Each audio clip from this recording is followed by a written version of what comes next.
नमस्कार, सत श्री अकाल, राम राम सा, खम्मा गणी वणक्कम। आप सभी का ऑल्टरनेट मीडिया में फिर से स्वागत है। मैं आपकी होस्ट गायत्री देवी। हमारे साथ जुड़े हुए पंकज प्रसून जी, सीनियर जर्नलिस्ट। इस वक्त दो बहुत बड़ी खबरें चल रही हैं, ब्रेकिंग न्यूज टाइप में। एक तो मोदी जी का जो भाषण आया वो, और दूसरा असम में और दो जगह और इलेक्शंस आज स्टार्ट हो चुके हैं, मतलब आज वोटिंग पड़ रही है। Pankaj ji, very warm welcome on the show. जी बिल्कुल। पंकज जी, इस वक्त मोदी जी के भाषण को लेके बहुत एंथुजियाज्म है, और लगता है इसी खुशी में नवजोत सिंह सिद्धू की जो वाइफ हैं कमलजीत कौर, वो भी मैदान में उतर आई हैं। और लगता है वो टिकट की तरफ बड़ी आशा से देख रही हैं। Kamaljit Sandhu, sorry. She is like hot fire. But आज वोटिंग हो रही है असम में, वहां से शुरू करते हैं जी। असम की सभी सीटों पर, केरल की 140 और पुडुचेरी की 30, इन सभी सीटों पर आज मत डाले जा रहे हैं। इंटरेस्टिंग ये है कि मैं एक एक करके आता हूं। सबसे पहले केरल से ही शुरू करते हैं। केरल में बीजेपी का वोट परसेंटेज 2 था और वहां से बढ़ते बढ़ते 20% आ गया है। पहली बार ऐसा हुआ है कि तिरुवनंतपुरम में बीजेपी का मेयर है, जो राजधानी है। तमाम आंकड़े ये कह रहे हैं कि बीजेपी को 8 से 10 सीटें आ सकती है। अगर ऐसा हुआ, जो कि अलग अलग सर्वे कह रहे हैं, तो ये एक बहुत बड़ा बूस्ट होगा, क्योंकि बंगाल और केरल दो ऐसे राज्य थे जो बीजेपी के लिए सिर्फ इलेक्शन के लिहाज से महत्वपूर्ण नहीं है, बल्कि आइडियोलॉजी के लिहाज से भी महत्वपूर्ण है। बंगाल और केरल हमेशा, जब से जनसंघ बना है, जब से भारतीय जनता पार्टी बनी है, तब से एक ख्वाब था, एक सपना था कि बंगाल और केरल में जिस दिन भगवा पताका लहराएगा, उस दिन हमारी जर्नी वास्तव में शुरू होगी। और पहले दो पीढ़ी के स्वयंसेवकों को तो पता ही नहीं था कि वो क्या कर रहे हैं, क्यों कर रहे हैं, क्या होगा, कुछ जानकारी नहीं थी। अब कुछ कुछ दिखने लगा है कि जब लग रहा है कि हाँ, हमने जो जिस चीज के लिए शुरुआत की थी, जो सपने हमने देखे थे, धीरे धीरे एक एक करके उसको अचीव कर रहे हैं। और इसीलिए आज इलेक्शन के दिन स्वयं प्रधानमंत्री आते हैं और वो घोषणा करते हैं कि अगला जो भी चुनाव होगा, जो भी चुनाव, वो महिला आरक्षण के साथ होगा, यानी इंक्लूडिंग उत्तर प्रदेश भी हो सकता है। दैट्स अ और बिग न्यूज। इसलिए मैं कह रहा हूं कि प्रधानमंत्री स्वयं आया करे। 16 से 18 अप्रैल इसी महीने स्पेशल सेशन है पार्लियामेंट का, और इसी में ये मातृ वंदन अधिनियम संशोधन जो है वो पेश किया जा रहा है। इससे पहले जो पेश किया गया था ना, उसमें एक इशू आ रहा था। इशू ये आ रहा था कि साउथ के राज्य ये कह रहे थे कि हमने पॉपुलेशन पे कंट्रोल किया और नॉर्थ के स्टेट्स ने नहीं किया। और आप अगर पॉपुलेशन के प्रोपोर्शन में ये दे रहे हो तो हमारे लिए तो नुकसानदायक है। हमने अच्छा काम किया, देश की जनसंख्या को नियंत्रित करने की कोशिश की, और आप कह रहे हो कि जिसका ज्यादा संख्या उसके ज्यादा सीट्स, तो ये हमारे लिए हानिकारक होगा। अब जो संशोधन है वो ये है कि नहीं, जिस राज्य में जितनी सीटें थी, अब वही प्रोपोर्शन वही रहेगा। ओवरऑल जो लोकसभा का रहेगा सीट, उसमें प्रोपोर्शन जितने, मान लिया कि उत्तर प्रदेश का प्रोपोर्शन मान लिया कि कुल सीटों में से 10% होता था, तो रहेगा 10%, जो बढ़ने के बाद भी उसी तरह प्रोपोर्शनेट स्टेट वाइज ये किया गया है। और दूसरी बात यह है कि ये जो संशोधन है, पहले वाले में था कि महिला को 33% आरक्षण देना है। अब उसमें यह परिवर्तन किया गया है कि उसमें भी सब कैटेगरी होगी। जैसे मान लिया कि 30 महिलाओं को देना है, तो लोग कह रहे थे कि ये तो सिर्फ अपर कास्ट की महिलाएं आएंगी, और जो पढ़ी लिखी हैं, जो हमारे ग्रामीण पृष्ठभूमि की महिलाएं हैं, जो इकोनॉमिकली वीकर सेक्शंस की हैं या सोशली वीकर सेक्शंस की हैं, उनका क्या होगा? तो आपने 1/3 सीटें एक तरह से आपने मनुवादियों के लिए, ब्राह्मणवादी या प्रकाश के लिए रिजर्व कर दिया। तो सरकार ने कहा कि नहीं, ऐसा नहीं होगा। जो रिजर्वेशन का जो प्रोपोर्शन है वो वही रहेगा। जैसे आज मान लिया कि 12% सीटें एससी के लिए हैं, एसटी के लिए है, उसी प्रोपोर्शन में एससी के लिए, तो महिलाओं में भी वही रहेगा प्रोपोर्शन। तो ये दो चीजें क्लियर करने के बाद संशोधित बिल पेश करना अनिवार्य था, जो कि 16 से 18 के बीच में पेश होगा इसी महीने, और इसके बाद तुरंत लागू हो जाएगा और राष्ट्रपति के पास जो भेजा जाएगा वो सारी प्रक्रिया के बाद। अभी डिलिमिटेशन और सीटों के बढ़ने तक का इंतजार नहीं किया गया। जहां पे जो सीटें मान लिया कि वो काम पूरा हो जाएगा, वो बढ़ जाएंगी, वहां पे उसी अनुपात में लागू कर दिया जाएगा। लेकिन चूंकि ये उत्तर प्रदेश जैसे राज्य है, जहां अभी उतनी ही सीटों पर चुनाव होना है, लेकिन वहां भी महिला आरक्षण के साथ होगा, ये इंपॉर्टेंट है वो। और असम में, बंगाल में, केरला में महिलाओं का आप जान ही रहे क्या स्थिति है, उनका जो वोट पावर है। और वोटिंग के दिन अगर प्रधानमंत्री अनाउंस करते हैं इसका, तो विपक्ष कह रही है कि वो तो महिला वोटरों को प्रभावित करने के लिए कर रहे हैं। दे आर डिसाइडिंग ना, असम में खास करके आज ही महिलाओं को यह खबर मिल जाए कि महिला आरक्षण हो रहा है, तो असम में इसका अलग इंपैक्ट होगा, केरल में इसका बहुत बड़ा इंपैक्ट होगा, क्योंकि केरल और असम ये महिला शक्ति के मामले में, और बंगाल भी। तो इस वजह से ये तो थी महिला आरक्षण वाली। जो इलेक्शन जो हो रहा है उसमें बहुत इंटरेस्टिंग है। केरल में मैंने बताया कि 20% हो गया है। ये देख रहे हैं कि जिस राज्य में जैसे त्रिकोणीय लड़ाई हो रही है, अगर मेरा 5 से 7% वोट अगर मैं बढ़ा सकता हूं, तो मैं नंबर 1 पार्टी बन जाऊंगा। 7% अगर वोट बढ़ जाएगा तो नंबर 1 हो जाएगा त्रिकोणीय लड़ाई में। क्या ये बढ़ा पाएगा? क्योंकि संगठन के रूप में इस बार बहुत काम हुआ है, और चुनाव से पहले केरल में बहुत पहले से ये काम हो रहा है, और बूथ स्तर तक पहुंच गया है संगठन पूरे केरला में। ये संगठन के आधार पे अगर ये 5-7% बढ़ा ले जाते हैं तो they will be king maker, और दिस विल बी ह्यूज, बहुत बड़ा होगा ये। आप ध्यान रखिएगा, कम्युनिस्टों के भी एक ही सांसद हैं केरल से, और बीजेपी के भी एक ही सांसद हैं। सांसदों की संख्या दोनों बराबर है, इसलिए ये मान के नहीं चलना है कि कौन बड़ा कौन छोटा। 5-7% वोट फ्लक्चुएशन बहुत बड़ा रोल प्ले करेगा। तो ये केरल हो गया। उसके बाद आ जाते हैं पुडुचेरी। पुडुचेरी में तो देखिए वी नारायण स्वामी जो इसके पहले जो मुख्यमंत्री थे, वहां पे उनका ही कहना है, उन्हीं का मैं एक स्टेटमेंट देख रहा था आज वोटिंग के वक्त, वो कह रहे थे कि पुडुचेरी उसी के साथ चलता है जिसके साथ देश चलता है। मतलब वो इतिहास बता रहे थे, जब कांग्रेस का जमाना था तो पूरी तरह पुडुचेरी कांग्रेस के साथ चल रहा था। फिर मिक्स कल्चर का जब जमाना आया खिचड़ी सरकारों का, तो पुडुचेरी एआईएडीएमके और डीएमके के बीच बट गया। और जब से मोदी का जमाना है, पुडुचेरी में भी एनडीए की सरकार है, तो वो कह रहे थे कि अपना ट्रेंड बरकरार रखेगा। इसे अब आते हैं असम, सबसे इंटरेस्टिंग। असम में ये चुनाव मतलब कि एक तरह से पर्सनल होकर लड़ा जा रहा है। पवन खेड़ा वाला आपको प्रकरण पता है। असम में क्या हो रहा है चुनाव में, लोगों का इंटरेस्ट इस बात को लेकर है कि किसकी तरफ वोटिंग हो रही है, यही जानना चाहते हैं ना लोग। तो इसका जवाब सिर्फ एक लाइन में मैं दूंगा कि एक सोरेन करके कैंडिडेट हैं कांग्रेस के, उन्होंने कल देर शाम लड़ाई से हटने का ऐलान कर दिया। इतना खौफ? नहीं, लड़ ही नहीं रहे वो सीट का मैं नाम बता रहा हूं कि उस सीट से वो नहीं लड़ रहे हैं, और सीधे वो कह रहे हैं कि कांग्रेस बांग्लादेशियों की पार्टी है, और मैं एज ए ट्राइबल उस पार्टी का साथ नहीं दे सकता बांग्लादेशियों के लिए, इसलिए मैं मैदान से हट रहा हूं। ये माहौल है। अब मैं एक और उदाहरण आपको बताता हूं। पवन खेड़ा वाले बयान पे उन्होंने जो आरोप लगाया है, और जो फॉल्स डॉक्यूमेंट के आधार पर लगाया था, एक अलग महिला का पासपोर्ट था, नंबर वही है पासपोर्ट नंबर, लेकिन उन्होंने क्या किया था कांग्रेस वालों ने कि उस पर हेमंत बिश्व शर्मा की वाइफ का फोटो चिपकाकर और वो प्रेस कॉन्फ्रेंस कर दिया। केस हो गया है जिसके ऊपर फोटो चिपकाया है। हाँ, और वो तेलंगाना में भागे हुए हैं, और काफी हाई सिक्योरिटी है जहां पे, वो तो अब मीडिया में सब कुछ आ गया। इसका इंपैक्ट गलत गया है, मैसेज गलत गया है। अगर आपने आरोप लगाया होता उसमें जरा भी दम होता, तब तो चलिए कुछ पॉजिटिव हो सकता था, लेकिन तुरंत पकड़ा गया वो। ये सब माहौल बता रहा है कि असम में क्या होगा। असम में मेरा अनुमान यह है कि कांग्रेस की जितनी सीटें पिछली बार आई थी, पिछली बार वो बरकरार रख ले, बहुत बड़ी बात होगी, क्योंकि उससे भी कम आ रही है कांग्रेस की इस बार। इनका एक सहारा सिर्फ अखिल गोगोई है, जिसके भरोसे ये लड़ रहे हैं कि चलिए वो जितना काट सकेगा। रोजर पार्टी उसके पार्टी का नाम है, अन्ना हजारे के साथ वो आंदोलन में था अखिल गोगोई, उसी के भरोसे लड़ रहे हैं वो।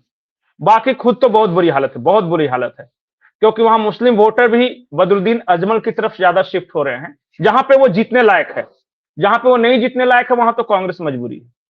कुछ सीटों पर अखिल गोगोई ने भी मुस्लिम वोटरों में सेंधमारी की है। और गौरव, गोगोई तो एक तरह से फॉरेनर चेहरा है ना, वो तो चुनाव के वक्त है, दिल्ली में रहते हैं, इससे पहले भी नहीं थे। दिखने में भी फॉरेनर लगते हैं ना, वो इंडियन लगते ही नहीं है दिखने में भी, उनका जो हाँ, पर्सोना अब वो है अब वो वो वाला ही है। जमीन की राजनीति नहीं कर रहे हैं ना, जमीन की राजनीति नहीं कर रहे हैं हाँ, एक तो फॉरेनर लोग वो। ऊपर से आसमान में बैठे हुए कहाँ से लोगों को लुभा पाएंगे। यहाँ पे तो हेमंत बिस्व शर्मा को महिलाएं, बेटियां, बहनें पकड़ पकड़ कर चूम रही हैं, गले लगा रही हैं, हाथ पकड़ रही हैं, नमस्कार कर रही हैं, और फोटो खिंचा रही हैं जी। एक और इंटरेस्टिंग बात बताता हूं। टीएमसी असम में चुनाव लड़ रही है और उन्होंने चीफ कैंपेनर किसे बनाया पता है? यूसुफ पठान को। यूसुफ पठान के रोड शो हो रहे हैं टीएमसी के लिए। यूसुफ पठान बंगाल में नहीं आ रहा, मुर्शिदाबाद से सांसद है, उसको नहीं बुलाया कभी, उसको असम में ले जाके लगाया है। क्योंकि मुर्शिदाबाद में इसलिए नहीं आया क्योंकि दिखाने लायक नहीं है, जीत के एक बार गया तो दोबारा कभी आया नहीं। अधीर रंजन चौधरी को हराया था वो। अब वो असम में ये प्रचार कर रहा है टीएमसी के लिए, मतलब फुल फोकस मुस्लिम वोट। असम में टीएमसी के लिए ये बड़ा हाँ, वोट तो वेस्ट बंगाल में पड़ेंगे, ये क्या माजरा है? यही मुझे समझ में नहीं आया कि ये हैं बंगाल से सांसद यूसुफ पठान, बंगाल में इसको उतारा नहीं है।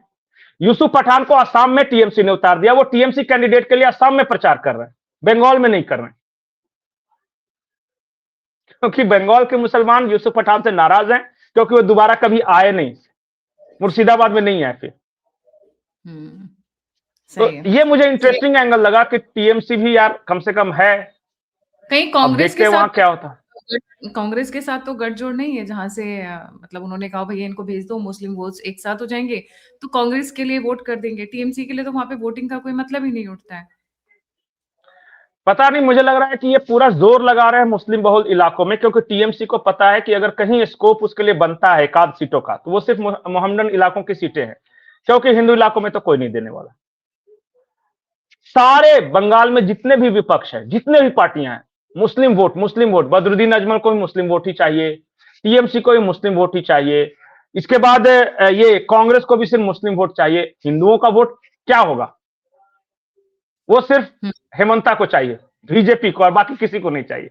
उन्होंने तो तो मैं सिर्फ मुझे मीना वोट नहीं चाहिए, उन्होंने तो खुल्लम खुल्ला बोल दिया ना, वो तो साफ बिल्कुल, साफ मैदान में रहे हैं।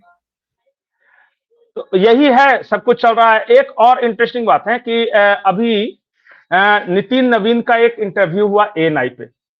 उस एएनआई इंटरव्यू में उन्होंने एक बहुत इंटरेस्टिंग बात बताई। पश्चिम बंगाल में 600 कुछ एसएचओज हैं, मतलब जो दरोगा होते हैं थाने के। ममता बनर्जी की सरकार ने उनमें से 400 को, 600 कुछ में से 400 को सेंटिंग पोस्टिंग में डाल के रखा है। सिर्फ 200 दरोगाओं से काम चला रही, जो कि उनके अपने हैं। इस बार चुनाव आयोग ने क्या किया, वो जो शंटिंग पोस्टिंग है बहुत दिन से पड़े हुए थे ना, 2-2 साल से, उनको दे दिया थाना। शंटिंग पोस्टिंग क्या होता है व्यूअर्स के लिए समझाने के लिए? हाँ, शंटिंग जैसे कि वो दरोगा हैं, पश्चिम बंगाल सरकार में नौकरी कर रहे हैं, पर उनको थाना नहीं दिया जा रहा, उनको बैठा के रखा है, शंट करके रखा है। अब सिर्फ सैलरी मिल रही है उनको ना, मतलब दरोगा है लेकिन वो नहीं, तो टीएमसी माइंडसेट के नहीं है, तो चुपचाप अपना बैठे हुए हैं कहीं। और 600 में से 400 को शंट करके रखा है। सिर्फ 200 दरोगा जो उनके माइंडसेट के हैं, उनको थानों में पॉइंट करके पूरा सरकार चला रही थी। उन 400 को अब चुनाव आयोग ने इन 200 को ये शंट करना शुरू कर दिया है, इसलिए ये बिल लाई उन्होंने। और ये ग्राउंड लेवल का जो परिवर्तन है ना, ये बहुत मायने रखता है। मैं आंकड़े के साथ आपको बता रहा हूं, और बिल्कुल मैं फैक्ट्स बता रहा हूं, और आपके चैनल पे बता के जा रहा हूं, भवानीपुर ममता हार रही है। आज का डेट नोट करके रख लीजिए, 9/4/2026, और मैं खुद वहां से होके आया हूं। भवानीपुर में ममता बनर्जी हार रही हैं चुनाव, उनके चेहरे से दिख रहा था वहां। जब नॉमिनेशन करने ये निकली तो उनके साथ कालीघाट वाले इलाके में मुश्किल से 20 लोग थे, मुश्किल से 20 लोग नाराज हैं। वो मिनी इंडिया है, भवानीपुर मिनी इंडिया है। उसमें मैं गया था, 70 नंबर बूथ, 71 नंबर, 72, 73। तो जो 72, 73 और 70 है, वहां गुजराती बहुत बड़ी संख्या में। तो वो तो देख ही रहे गुजरातियों को लेकर क्या कहा है मल्लिकार्जुन खड़गे ने। पता है कि नहीं गुजरातियों के लिए क्या कहा मल्लिकार्जुन खड़गे? उन्होंने कहा कि केरल के लोग गुजरातियों की तरह बेवकूफ नहीं है, वो पढ़े लिखे लोग हैं। ये मल्लिकार्जुन खड़गे ने कहा है और इसका बहुत रिएक्शन है। इससे पहले गुजराती गुंडों को लेकर ममता बनर्जी और महुआ मोइत्रा दोनों बयान दे चुकी है। तो वो 3 बूथ तो गया। मैं तो बूथ बाय बूथ आपको बता दे रहा हूं कि कैसे भवानीपुर हार रही है। जिन 3 बूथों में वहां पे वार्ड काउंसलर भी गुजराती है, सब कुछ गुजराती, वो तो बिल्कुल नहीं देने वाले। फिर 67 नंबर बूथ, 65 नंबर और 58 नंबर, यह है मारवाड़ियों का बूथ, वो भी नहीं दे रहे। उसके बाद है 2 और हैं, एक है बिहार यूपी वाले लोग। बिहार यूपी वाले में थोड़ा सा मुझे जो है वो डिवीजन नजर आया। कुछ लोग टीएमसी को दे रहे थे, लेकिन उसमें भी मैक्सिमम दे रहे थे शुभेंदु अधिकारी।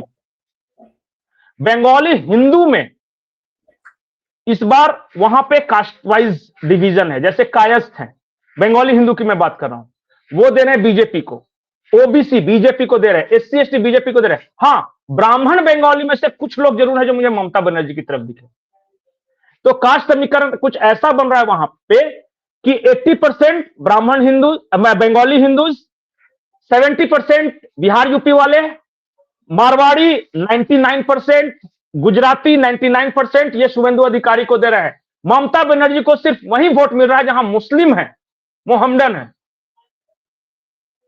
मात्र 27% मुसलमान है भवानीपुर में, मात्र 26 से 27%, और ये दिख रहा है वहां पे। इसलिए मैंने कहा कि इस बार आप ध्यान से देखिएगा, भवानीपुर बहुत इंटरेस्टिंग होने वाला है। और जब ममता बनर्जी घिरी हुई है तो बाकी बंगाल का देख लीजिए हालत क्या हो सकता है। इसलिए फ्रस्ट्रेशन में बयान दे रहे हैं कि मार डालूंगा, काट डालूंगा, सर तोड़ दूंगा, पसलियां तोड़ दूंगा। ये सारा कुछ वही है कि अब एकमात्र हथियार बच गया फियर फैक्टर, और तो कुछ बचा नहीं है इनके पास।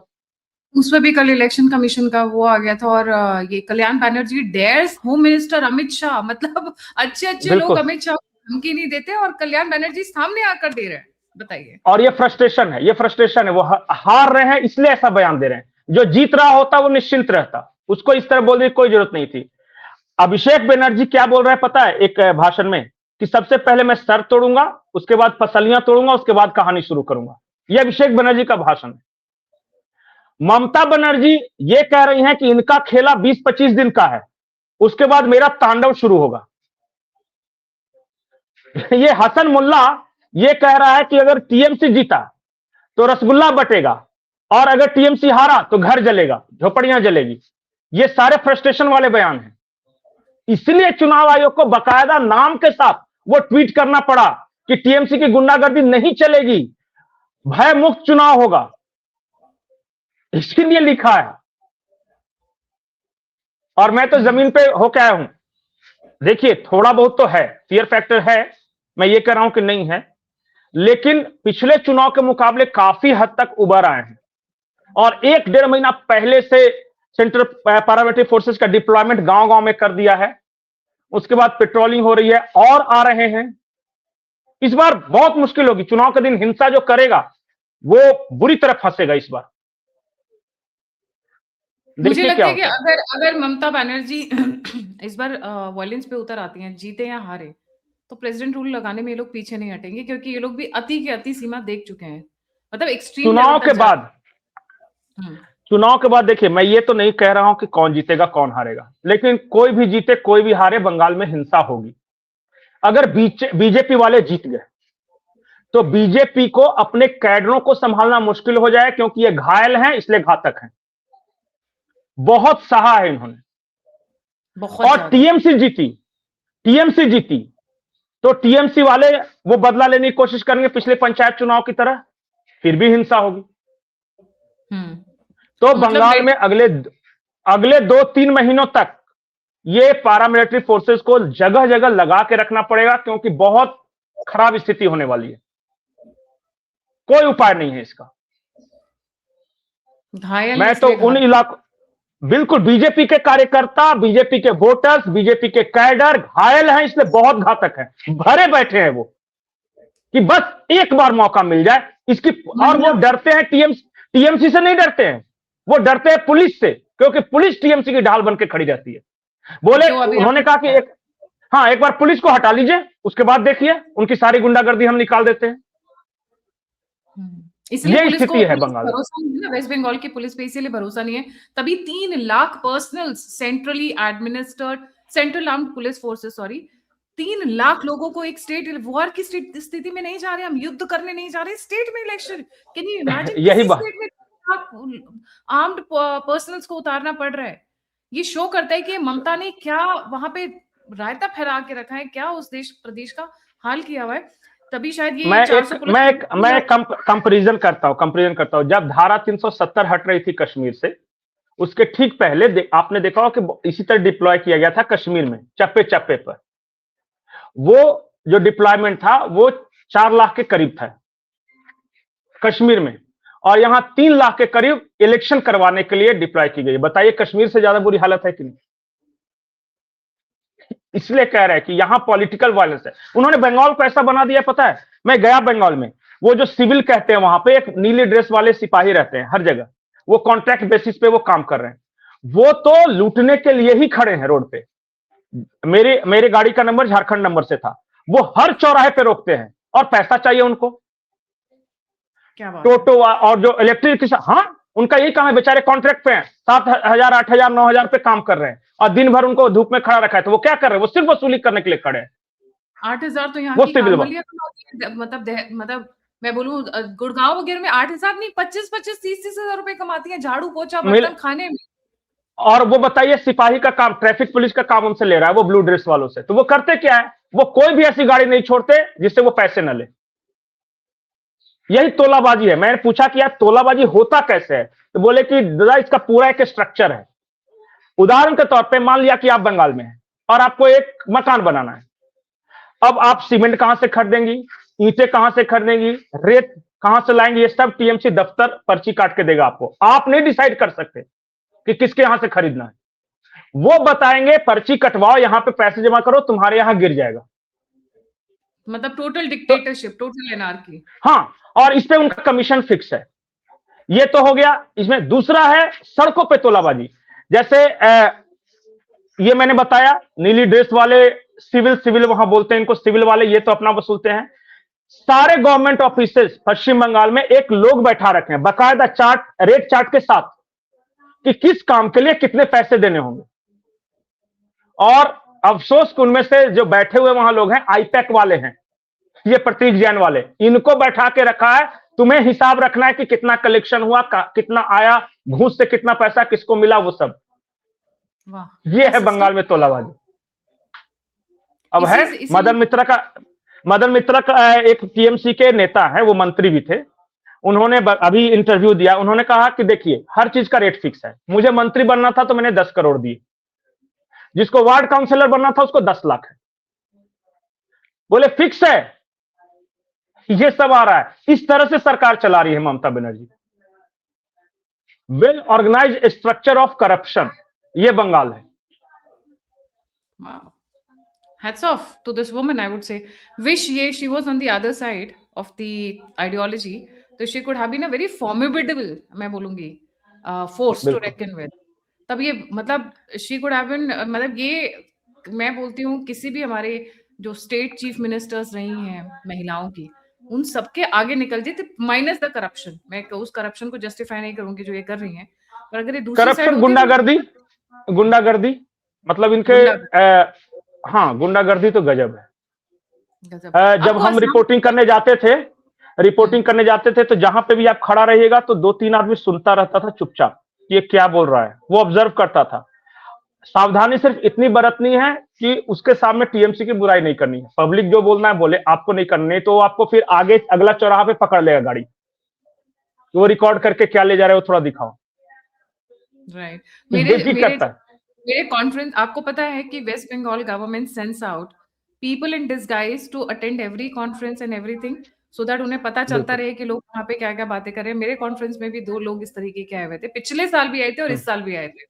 मुझे बाद में इन्फॉर्मेशन आई जब जितेंद्र सिंह जी चले गए, तब वहां से थोड़ा इन्फॉर्मेशन पास आउट होते होते पता चला कि वेस्ट बंगाल से 2 लोग स्पेशली यही अटेंड करने आए हुए थे कि भाई उनकी गवर्नमेंट के बारे में कहीं कोई बात तो नहीं हो रही है इस कॉन्फ्रेंस में। And they do it across India, not just one place, across India वो भेजते हैं डिस्गाइज फॉर्म में। असम पे वापस आते हैं पंकज जी।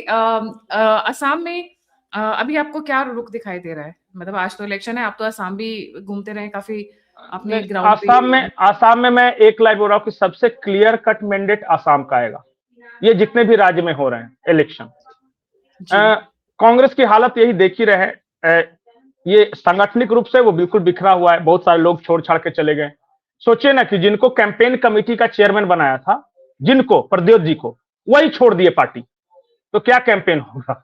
वो बीजेपी में आ गए। प्रियंका वाड्रा, प्रियंका गांधी जो ही बोलिए, इनको इंचार्ज बनाया गया है प्रभारी। कहाँ पता का? कीजिए कि आसाम का प्रभारी है वो। गई भी एक आध बार, मैंने तो इनकी रैलीज के बारे में भी नहीं सुना ज्यादा। एक या दो बार गई होंगी, एक या दो बार गई होंगी। और एक तो करेला ऊपर से नीम, मल्लिकार्जुन खड़गे गए वहां और आसाम में जाकर अपने ही पार्टी के बारे में क्या क्या बोल के आए हैं, आप जरा सोचिए। क्या बोल सुना के कि नहीं आए कल हैं? उनका भाषण? कौन सा भाषण? मैं आपसे उन्होंने बताना चाहती हूँ जी। नहीं, उन्होंने ये कहा कि कांग्रेस में बहुत सारे करप्ट लोग हैं और हमें करप्शन से मुक्ति चाहिए। अब पता नहीं चला था वो किसके लिए आए थे बोलने। ये तो हाल है। एक पवन खेड़ा प्रेस कॉन्फ्रेंस करने जाते हैं, वो दूध दही मट्ठा सब एक साथ मिला के भाग जाते तेलंगाना। मल्लिकार्जुन खड़गे को भेजा तो उन्होंने 3 दिन में 3 बयान दिए। पहला बयान यह दिया कि मुसलमानों से कह रहे थे वो कि कुरान में लिखा है कि नमाज के वक्त अगर आपको सांप दिख जाए तो नमाज छोड़कर उसको मारना है। उसी तरह आपको नमाज के वक्त अगर बीजेपी आरएसएस वाला भी दिख जाए तो उनको जान मार देना है। ये मल्लिकार्जुन खड़गे एक स्टेटमेंट। ये दूसरा स्टेटमेंट उनका ये करप्शन वाला, और तीसरा स्टेटमेंट उनका गुजरातियों को गाली देते हुए। तो 3 दिन में 3 स्टेटमेंट ऐसे मास्टर स्ट्रोक दिए हैं कि जो थोड़ा बहुत शक शुबा था वो सभी दूर हो जाएगा जी। कई लोग तो, मैं तो देख रहा था, कह रहे थे कि असली हमजा जो है वो राहुल गांधी है, वो बीजेपी का आदमी है, घुसा हुआ है कांग्रेस में, धुरंधर वाला। जी देखते हैं। रिजल्ट्स लुक्स लाइक बहुत इंटरेस्टिंग आने वाले हैं। अगले कुछ एक हफ्ते बहुत मजेदार होने वाले हैं। Election has started in 5 states. ये 5 स्टेट्स की रिजल्ट्स आते आते बहुत बड़ी पिक्चर चेंज होने वाली है, जहां तक मुझे समझ में आता है। Specially fingers crossed for West Bengal, specially for that state. इस बार जो भी हो जाए, चाहे साम दाम दंड भेद, कहते हैं ना सत्ता के गलियारों में everything is fair in love and war, सारे पैंतड़े इस्तेमाल होने चाहिए। चलिए मैं आपको एक लास्ट मास्टर पीस देके जाता हूं। मैं बंगाल में घुमा हूं खुद से। मेरा आकलन है बीजेपी 152 टू 166 सीट 152 टू सरकार बना 166, 148 बहुमत के लिए है। बहुत विपरीत परिस्थिति रहा तो 52 आएगा, 51-52, और थोड़ा सा फेवरेबल हो गया तो 165 क्रॉस करेगा। मतलब मेजोरिटी खींच सकते हैं। क्योंकि लास्ट टाइम मेरी आपकी बात हुई थी पंकज जी, तो आप बहुत मायूस थे। इस बार जब आप दौरा कर कर आए, क्योंकि मैं अपने व्यूअर्स को बताना चाहूंगी पिछले कई दिनों से पंकज जी जो नहीं आए हैं शो पे, ये ग्राउंड पर थे। भवानीपुर का तो स्पेशली इन्होंने जैसे बूथ बाय बूथ ब्यौरा दिया है। तो इस बार इनके चेहरे की चमक बता रही है कि कुछ इस बार गुड न्यूज के साथ आए हुए हैं। सो looks like BJP is taking the lead now. और अभी आ रही है, और बीजेपी की बैक टू बैक रैलीज है मोदी जी की। मतलब मोदी जी की मैनिफेस्टो अभी जारी होना है, मैनिफेस्टो जारी होना है, रैलियां होनी है। अभी तो शुरुआत हुआ है, अभी से ही वो बिखरने लगे हैं। जी। So let's wait and watch. It's going to be interesting. Thank you so much for joining. जाने से पहले व्यूअर्स से रिक्वेस्ट है, please don't forget to like, subscribe and share the alternate media. अगर आप मुझे सपोर्ट करना चाहते हैं, ऑल्टरनेट मीडिया को ग्रो करते हुए देखना चाहते हैं, तो प्लीज आगे आए, सपोर्ट करें, डोनेट करें, कंट्रीब्यूट करें। आप मुझसे जुड़ना चाहते हैं, इन्फॉर्मेशन शेयर करना चाहते हैं, तो सभी लिंक्स डिस्क्रिप्शन बॉक्स में। इसी के साथ जय हिंद, जय श्री राम, हर हर महादेव।